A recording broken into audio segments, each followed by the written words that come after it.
नमस्कार। अक्सर हम सोचते हैं कि भक्ति का मतलब है नियमों का पालन करना। पर क्या हो अगर खुद भगवान ही अपने भक्त के लिए नियम तोड़ दें? जी हाँ, आज हम एक ऐसी ही माँ की कहानी जानने वाले हैं जिसकी सच्ची भक्ति ने एक बहुत बड़ी सदियों पुरानी परंपरा को हमेशा के लिए बदल दिया। और ये जो बात है ना, भगवान को भोग नहीं भावना चाहिए, यही हमारी आज की कहानी का दिल है। एक ऐसी कहानी जो शुरू होती है भारत के सबसे पवित्र मंदिरों में से एक जगन्नाथ मंदिर में एक बहुत ही गहरे और अनसुलझे रहस्य से। तो चलिए कहानी में आगे बढ़ते हैं। जरा सोचिए, सुबह होने से ठीक पहले का समय है, चारों तरफ शांति है और आप हैं भव्य जगन्नाथ मंदिर में। लेकिन इस शांति के पीछे एक ऐसा राज छिपा था जिसे कोई भी समझ नहीं पा रहा था। जैसे ही मुख्य पुजारी अंदर गर्भगृह में जाते हैं, वो जो देखते हैं उससे उनके होश उड़ जाते हैं। भगवान की मूर्ति के होठों पर ताजी खिचड़ी लगी हुई थी। पर यह कैसे मुमकिन था? सुबह का भोग तो अभी चढ़ा ही नहीं था और उस जगह पर पुजारी के सिवा किसी और का आना तो बिल्कुल मना था। अब सवाल यह था कि यह कोई चमत्कार था या फिर मंदिर को अपवित्र करने की कोशिश। पुजारी राजेंद्र एकदम घबराए हुए सीधे राजा गजपति के पास दौड़े गए। राजा भी ये सुनकर सकते में आ गए। उन्होंने फौरन बिना एक पल गंवाए मंदिर की सुरक्षा को डबल करवा दिया। उन्हें यह राज हर हाल में जानना था। अब मंदिर में तो पहरा और भी सख्त हो गया था।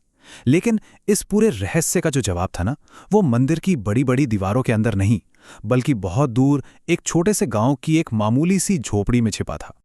ये दो दुनियाएं बिल्कुल अलग थीं। सोचिए, एक तरफ तो वो भव्य मंदिर, पत्थर की दीवारें, कड़े नियम और रोज 56 तरह के शाही भोग, और दूसरी तरफ मिट्टी की दीवारों वाली एक साधारण सी झोपड़ी जहां सिर्फ सादा प्यार था और भोग के नाम पर बस एक कटोरी खिचड़ी। इसी झोपड़ी में रहती थी कर्माबाई। अब कर्माबाई के लिए भक्ति का मतलब पूजा पाठ या कोई मुश्किल नियम नहीं था।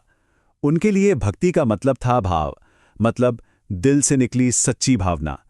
वो बिना किसी शर्त के भगवान से एक माँ की तरह प्यार करती थीं। वो तो भगवान जगन्नाथ को अपना बेटा, अपना कान्हा मानती थीं। लेकिन कर्माबाई का ये जो सीधा साधा माँ वाला प्यार था, वो बहुत जल्द पूजा के कड़े नियमों के सामने आकर खड़ा होने वाला था। हुआ यूं कि एक दिन वहां से एक साधु ज्ञानानंद गुजर रहे थे।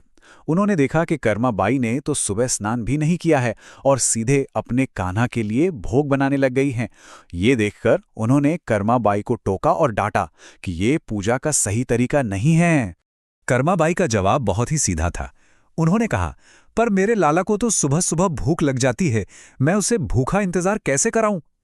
देखिए, यहीं पर सारा फर्क था। साधु के लिए नियम पहले थे और कर्माबाई के लिए एक माँ का अपने बच्चे के लिए प्यार। अच्छा, अब वापस मंदिर चलते हैं। वहां तो सुरक्षा दोगुनी हो चुकी थी, लेकिन हैरानी की बात यह थी कि भगवान की मूर्ति पर खिचड़ी के दाग अभी भी हर सुबह मिल रहे थे। अब तो राजा और पुजारी दोनों ही बहुत परेशान हो गए कि आखिर ये हो क्या रहा है।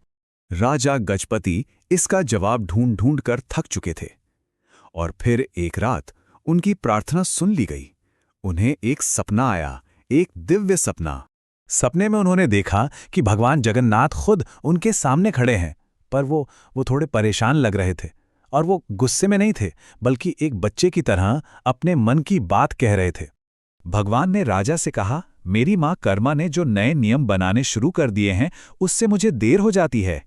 मुझे बहुत जल्दी जल्दी खाना पड़ता है और बस इसीलिए मेरा मुंह गंदा हो जाता है। और बस सारा राज खुल गया। ये कोई सुरक्षा की गलती नहीं थी। ये तो खुद भगवान थे जो हर सुबह अपनी मां कर्मा के हाथ से खिचड़ी खाकर दौड़ते हुए मंदिर पहुंचते थे। जब राजा की नींद खुली तो उनकी आंखों में आंसू थे। उन्हें सब कुछ समझ आ चुका था। भक्ति का ऐसा सच्चा और भोला रूप देखकर वो दंग रह गए। वो तुरंत कर्माबाई को ढूंढने के लिए निकल पड़े। और जब राजा और पुजारी कर्माबाई की झोपड़ी पर पहुंचे तो उन्होंने जो नजारा देखा वो हैरान करने वाला था। वही साधु ज्ञानानंद जो नियमों की बात कर रहे थे, कर्माबाई के पैरों में घिरे हुए थे। वो कह रहे थे कि मैं शास्त्र तो जानता था, पर प्रेम क्या होता है ये आज समझा। तब सबको यकीन हो गया कि असली पूजा नियमों में नहीं बल्कि कर्माबाई जैसी सच्ची भक्ति में है। आप जानते ही होंगे कि जगन्नाथ मंदिर अपने 56 भोग के लिए पूरी दुनिया में जाना जाता है।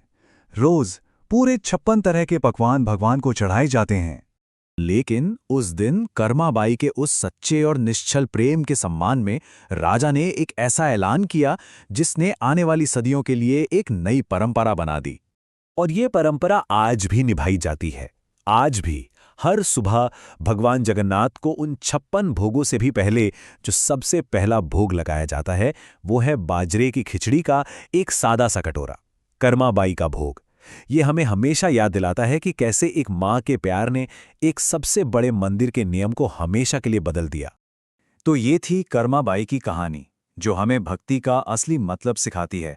अब चलिए इस कहानी से जुड़ा एक सवाल देखते हैं। सवाल ये है कि कर्माबाई ने भगवान को किस चीज की खिचड़ी का भोग लगाया था? ऑप्शंस हैं दूध और केला, बाजरे की खिचड़ी, पूड़ी सब्जी या दूध चावल। ये एक छोटी सी डिटेल है पर ये उनके भोग की सादगी को दिखाती है। अपना जवाब नीचे कमेंट्स में लिखकर जरूर बताइएगा। और हाँ, अगर इस कहानी ने आपके दिल को छुआ हो तो इसे लाइक जरूर करें। अपने विचार हमारे साथ कमेंट्स में शेयर करें और इसे अपने दोस्तों और परिवार वालों को भी भेजें ताकि भक्ति का ये खूबसूरत संदेश ज्यादा से ज्यादा लोगों तक पहुंच सके। हमारे साथ जुड़ने के लिए बहुत बहुत शुक्रिया। ऐसे ही और भी दिल छू लेने वाली कहानियों को जानने के लिए हमारे चैनल को सब्सक्राइब करना मत